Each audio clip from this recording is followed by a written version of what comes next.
Hello, I'm Aaron Siegel, and I'll be talking about polyform enumeration as a general problem. So polyforms, of course, are figures constructed by adjoining multiple copies of basic shapes. They were popularized by Guillaume and by Martin Gardner in one of his early Scientific American articles. In the past few decades, there's been an explosion of interest in a range of polyform types, both as mathematical abstractions and for purposes of puzzle construction. And here's a by no means exhaustive display of polyforms that are based on tessellations of the plane. Here's some polyforms constructed with non-tessellating shapes of polygons of order 5, 7, 8, 9, and of course 13 adjoined edge to edge. Polyforms with alternate adjacency criteria, corner-to-corner connections or partial edge connections, variable colorings of the cells such as checker patterns. Three-dimensional polyforms, some of which are based on tessellations of 3-space, others not. Some further examples. So, and of course, we can consider polyforms under a range of symmetry criteria. So, in the case of polyominoes, we can take any subgroup of the dihedral group of order 8 and consider polyforms with that as our group of symmetries. And we get a different set in each case. We can enforce that either with markings on the cells, as I've done on this slide, or by altering the shapes. And same idea for polyhexes, and we can do this for any polyform type. And so I was inspired after the last gathering with the thought that it might be a good idea to have an open source software library that documents a range of known polyform types. And the basic idea is implement once the core algorithms for polyform generation, provide an expressive language for describing polyform geometries, composable operators for constructing new polyform types, and the ability to output to the screen or to a 3D printer for prototyping.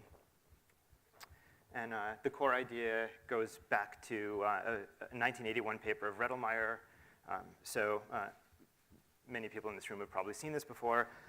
But briefly, so in the case of polyominoes, we start with a square lattice, pick any cell in the lattice, number the adjacent cells in increasing order, and then recursively we select, iterate through all possibilities of adjacent cells, select one of them, number the cells adjacent to the newly selected cell, recurse and traverse all possibilities in depth-first fashion.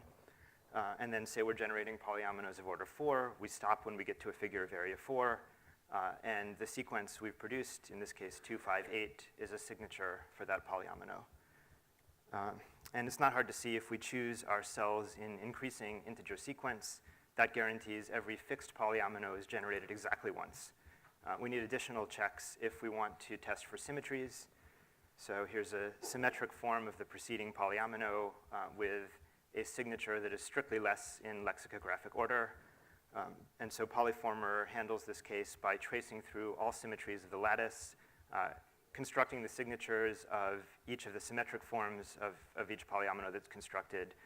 We consider a polyomino to be canonical if it has minimal signature among its symmetries and discard all non-canonical polyominoes from the enumeration.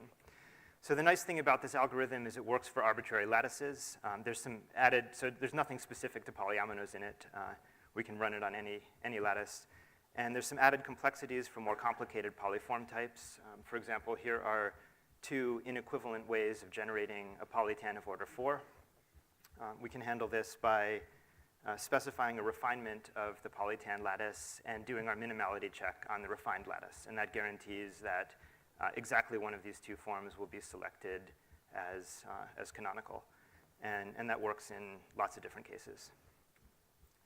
So again, the core idea is we implement all these algorithms once on top of arbitrary lattices, and then describe the geometry of each polyform type, and then the software library does the work of translating that geometry, compiling it down to an abstract lattice representation, and running the enumeration on that.